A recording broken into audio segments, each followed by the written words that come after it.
There was another matter, which is, uh, well, actually, another thing that happened at that particular meeting. There was a city manager report about from the community development department, and really it's probably from the housing department, which has been spun off from CDD, about sort of city council housing priorities and things like that. And I do always find that a little bit interesting because I generally don't agree with the prioritizations that the city has in this regard.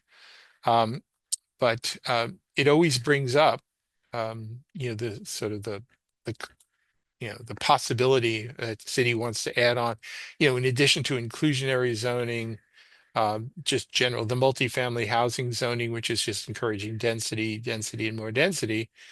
And then, so the latest little buzz phrase is social housing. And again, I suppose you can kind of nitpick and come up with reasons why social housing is different than other forms of public housing and what have you. But ultimately, it's still all about remove, at least the priority or the goal seems to be to separate out as much of the housing stock from private property ownership as humanly possible. And that's a policy I don't agree with. I actually think private property ownership is a good thing. Um, but they always treat it as a bad thing. And so you have to have 100% affordable housing in perpetuity, so that it will never, ever, ever be anything other than government owned or government controlled. And again, I absolutely believe there's an appropriate amount of publicly funded housing that should always be. I mean, senior citizens who didn't plan well, who need to not be out on the street, we absolutely should be taking care of everybody here. But this sort of singular focus on decommodifying housing and making it completely so that everything is out of private ownership is to me a kind of a wrong-headed approach. And I sometimes fear that that's quietly what the city's policy really is. Maybe sometimes not so quietly, you know. So anyway, the current head of the housing department during the envision process came flat out and expressed his personal point of view that private property ownership, even if it's held by a person like myself who's never overcharged rent or anything, that sooner or later it's going to go into the hands of an evil capital. He didn't use these words exactly. And then the rents are going to go sky high, and therefore we have to do everything we can to wrest control of as much property as we can so that that can never happen. And I just think that's completely wrong-headed. But again, that's my own personal point of view about these things.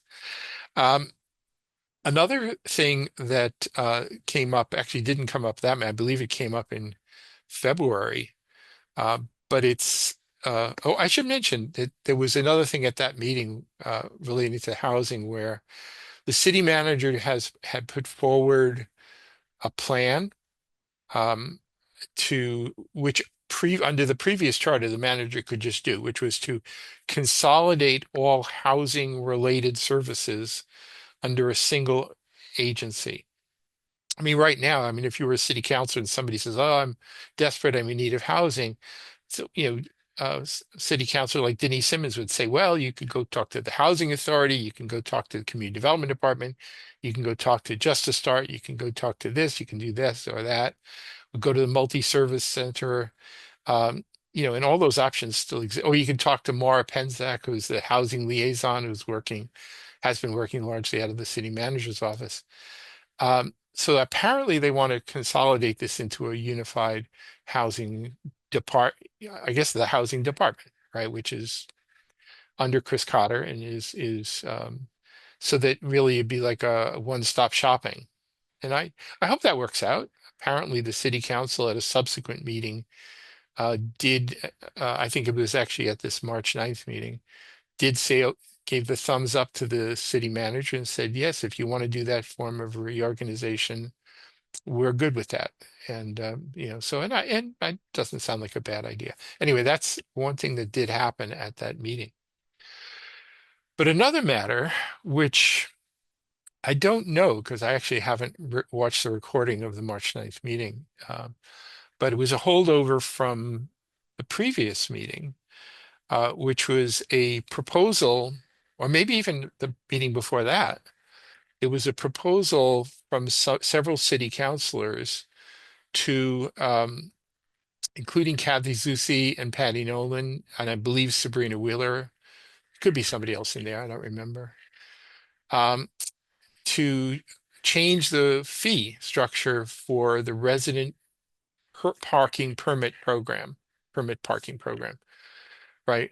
And right now, I mean, I remember when it was, what was it, like $5 or something like that, or maybe it was less even, but whatever it was, the eventually it had sort of worked its way up to $25, right? Now, in my view, these are more in the nature of nuisance fees than anything else.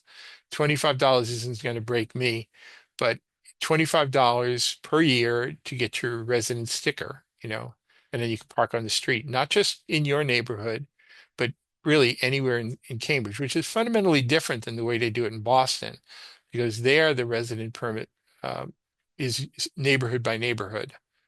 So if you've got a Beacon Hill sticker, you can't necessarily go down to Hyde Park and park in resident permit parking, right?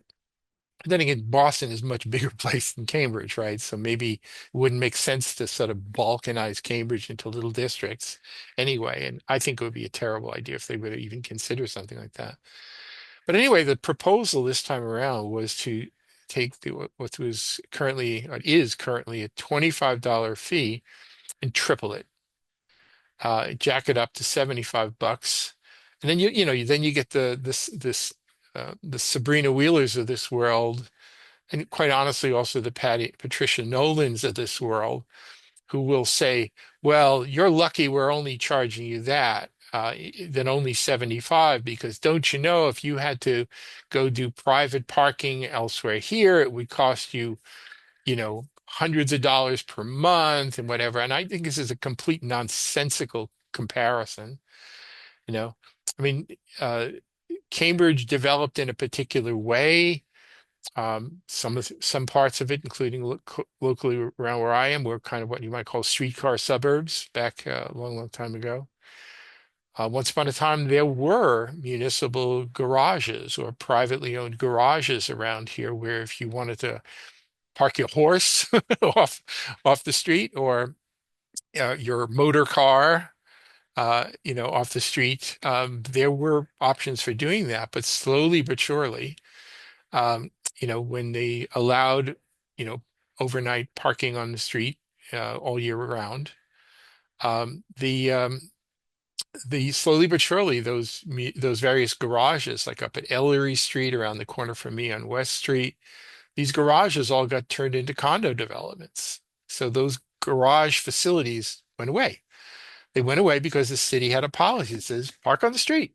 We're good with that. And then eventually it became a resident permit parking structure, and that's how it's been ever since.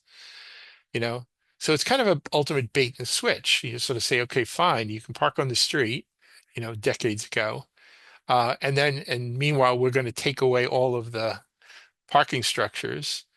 And then a couple of years ago, they even in new developments said we're not going to even require any parking at all, right? Uh, and now they're saying, okay, now that you're forced to park on the street, now we got you. You know? So now we're going to start jacking it up. And again, and some of these city councils really think that the fee should be not $75, but $1,000 or $300. I've heard a lot of other numbers floated. I just think this is idiocy. But again, I've kind of come to expect it from some of these clowns. So anyway, in addition to that, there was a perfectly reasonable proposal. This part of that proposal, it said that would basically give you the number of vehicles a person could have that would be eligible for a sticker would be, right now, I don't think, I think you can have up to 4. So they want to reduce that to 2, which could be a little bit of a problem if you have a large family, but I think it's supposed to be per individual. But maybe if one person owned multiple cars and they had multiple children, of age living at home, maybe anyway, the city ought to have kind of an exemption process where if you really, really need the extra, you do it. But anyway, most people seem to be okay with dropping the allowed number of vehicles from four to two. I think that would be fine. And I think it's per person, not per household, by the way, so it seems pretty lenient anyway. But the thing that became quite controversial and something I do not agree with is that right now, when you reach a certain age, I think it's 65, you don't have to pay the fee anymore at all. You're exempt when you cross a certain age. Now, this has led to some of the most hysterical rhetoric. Where it seems to be the case that many people in our Cambridge political class are of the belief that anybody who's over 65 is a baby boomer who lives on Avon Hill. They are extraordinarily wealthy. Furthermore, they're politically liberal, so they would be very happy to pay $75 along with anyone else. So the proposal was to eliminate the senior exemption entirely, so that instead of paying not 25 or zero, it would suddenly have to pay $75. Of course, then they say, well, we'll give you a little checkbox. So if you're low income, you don't have to prove anything. Just check the box, and then we'll take you at your word. Then you don't have to pay. Then you could just pay the 25. Right? That seems to be the proposal.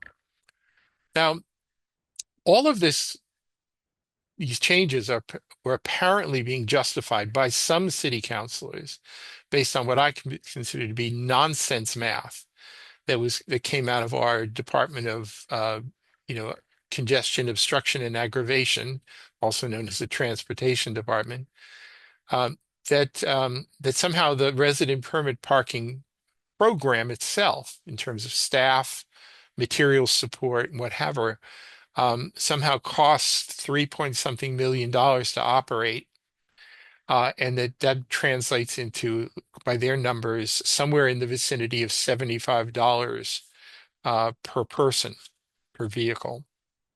So that really, don't you know, all we're really doing is recovering our costs so that we're not losing money on it. Now, I think as John Pitkin pointed out at last night's city council meeting, and said, this somehow Boston doesn't have a need to do this at that cost. And most significantly, he mentioned, in addition to some very interesting historical facts about the money raised from this program, just happened to mention that when you register a motor vehicle, which is arguably a more complicated matter in Massachusetts, at the state, at the Registry of Motor Vehicles, you have to pay a registration fee, which is $50 every 2 years. And you get a sticker that you put on your license plate, right? So in other words, that's $25 a year for a state for a much broader program, a lot more complication, a lot more enforcement, etc. And by the way, hint, hint, city has access to that complete registry of motor vehicles database. So how on earth is this notion that it should be $75 per person based on cost? How is this justified? It's ridiculous. It is absolutely ridiculous. Now, we were, I think, denied a certain treat last night because two city councilors were apparently, Zuzi and Nolan, were at a National League of Cities meeting last night, so they were absent from the city council meeting. See, the two of the chief sponsors of this nonsense. Um, but maybe some of the city staff didn't know that they were going to be absent. So I saw some of the top brass from our transportation department were at the meeting, all ready to, I'm sure they were loaded for bear with all sorts of jacked up figures trying to justify the costs here. Because really, our current transportation department really, I mean, you notice rather appropriately, they removed any reference to traffic or parking or, God forbid, a motor vehicle when they renamed their department. They just excised it away because, in my opinion, our transportation department is on a mission to absolutely make driving a motor vehicle in Cambridge as close to impossible as they possibly can. They're totally hostile to the concept of a motor vehicle. So, sure, They want to basically jack up the fees to make things as high as possible so that a few more people, not that many, let's face it. I mean, if you need a car, you need a car. That jump from 25 to 75 is not going to drive you away from owning a car, or at least unless you're relatively poor, in which case, well, you don't have to pay it anyway, right? So anyway, I think they were disappointed. They were all ready to sort of make their case and didn't happen. So it's still sitting on the agenda. So I think there was a meeting next week, which I guess would be March 23rd, unless I missed something. Maybe it'll come up then. We'll see. It was very interesting. Hear some of the elderly people who were not wealthy baby boomers from Avon Hill, who were people living in places like Manning Apartments coming up to City Hall the previous week or 2 weeks earlier, basically saying, why are you doing this to us? Anyway, we'll see. There was a day, I guarantee you, because I remember I was there, that if somebody came forth with a proposal like this to just get rid of the senior exemptions and triple the fee, there would be a 9-0 vote in opposition, or maybe 8-1, with the only one vote being the person who proposed it, you know. So something has changed here, and I don't think it's a change for the better. Now, another thing which I found very interesting, and kind of funny, actually, was at the March 2nd City Council meeting. Well, let me just say one thing that they passed this home rule petition, an amended version of a home rule petition, calling for there to be a real estate transfer fee on all the sale of all um, real estate over and above. I think it was at least $1 million or something. Now they say, well, this is primarily so that they can recapture money uh, from every transaction for every commercial transaction, but this also applies to residential sales. So, if you've got the family home and you have to sell it because maybe somebody has passed away and now the kids want to, get the assets. Not only will you have to pay this, well, first off, this is a home rule petition, goes to the state legislature. My own sense is that it's not going anywhere, but who knows, right? But if it were to pass, then the city council would impose a certain tax, which they cannot do without state approval, on the sale. But that would be in addition to what's already what they call the stamp tax, right? So there's already a state fee. It's not a small amount. Whenever you do a transfer tax, I remember when they passed Obamacare, when there's real estate transactions like this on the sale of a first home or whatever, um, you got to pay tax for that. There's presumably if you sell a property in Cambridge, it's probably going to be worth more than $1 million. So any income that comes in the year of the sale, it would then be subject to the so-called millionaire's tax that was passed a couple of years ago. So you would basically have this tax, you'd have a state tax, millionaire's tax. God help us. We're not California. They're not talking about a wealth tax, which I think they're all some of like Mamdani and his characters are talking about in New York City, where, suddenly if somebody said you decided you've got a certain amount of money, well, we're going to hit you for that. So anyway, I just think it was a terrible idea, but they did pass that. But the funny part was this. So there was a city council order, uh, very elaborate, very wordy order, basically calling on the city administration to no longer post any information at all having to do with city announcements, anything on Twitter, aka X.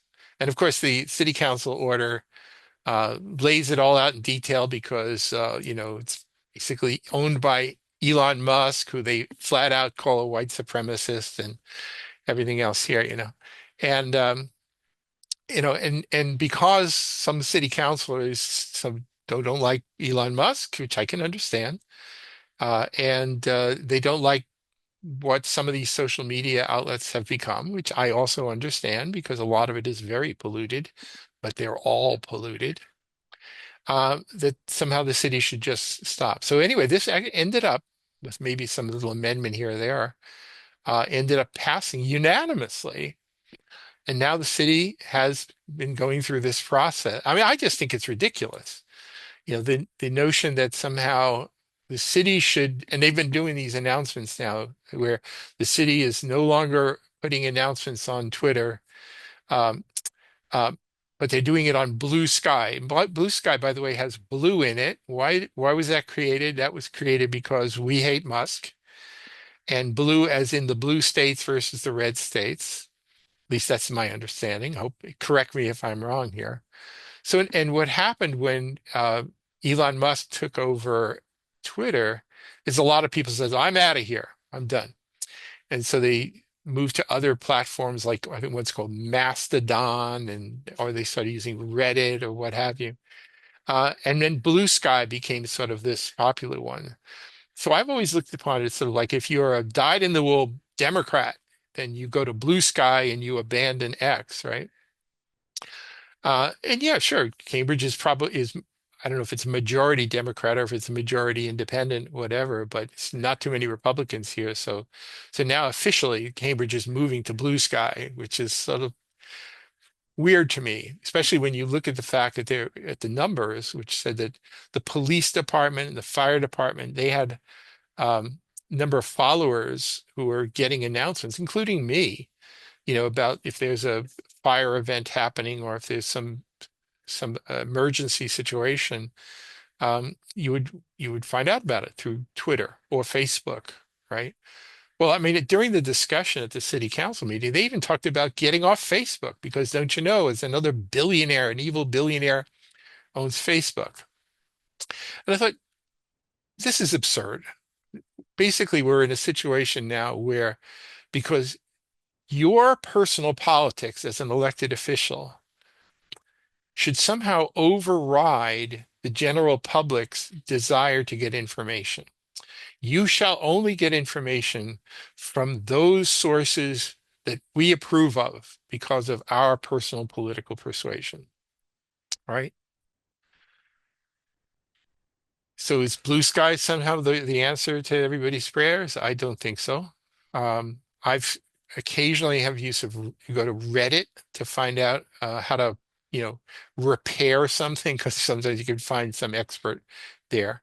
But I've actually seen some of the most polluted, evil discussions in Reddit that I've ever seen anywhere, and the truth is that it's sort of like the old days. Usenet used to be, before there was even full-blown internet. Well, I guess it was internet, but it wasn't like pre-Facebook. People used to use what these called news groups, and they all get polluted in time. It's just a fact. Is that every, next door Cambridge, when that started, next door in general, or it was started out, it was, oh, this is a nice way for neighbors to exchange information and help each other out. But now there's political meanness polluting next door Cambridge and next door everything, just like anything else. It's a natural progression. The bad drive out the good. It's always going to happen. So to some degree, it's happened with Twitter X. To some degree, it's happened with Facebook. And with artificial intelligence, there's a tremendous amount of fakery on all of these social media outlets. But for the Cambridge City Council just to decide that from this point on, you shall only learn information from the sources that we approve of. To me, this is going down a road I just don't think we ought to be going down, but that's where they want to be, and the rhetoric was quite stunning to listen to, and including some council, even the mayor, they wanted to rather sanctimoniously declare how long ago they quit Twitter or they quit Facebook. I said, well, good for you, you know. But when I checked, there were like tens of thousands of Cambridge residents who were followers of City of Cambridge's Twitter account and the fire department account because they wanted to know. So sorry, you can't get that information here anymore. I saw a press release that apparently the GIS information, data stuff that the city provides. Now it's on Blue Sky, so we're gradually moving everything to Blue Sky. I just think it's ridiculous. To me, if you're if you're a city, state, or whatever, you should be putting out information in every way possible. Just do it. Just put it out, and if you want to reach everybody, and if a person is perfectly okay with Twitter or Facebook, fine. What's the problem? Why it should be like same announcement goes out on all the platforms, right? Or as many as you feel like doing, on any given day. You don't necessarily want to hit all of them.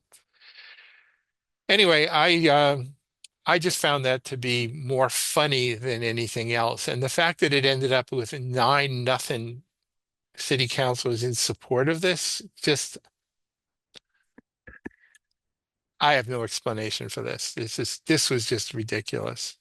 So, well, anyway, one other thing, maybe I'll just sort of start winding down here with a little bit here, saying that in addition to the we'll soon see some rezoning proposals for Central Square and perhaps a larger portion of Mass Ave.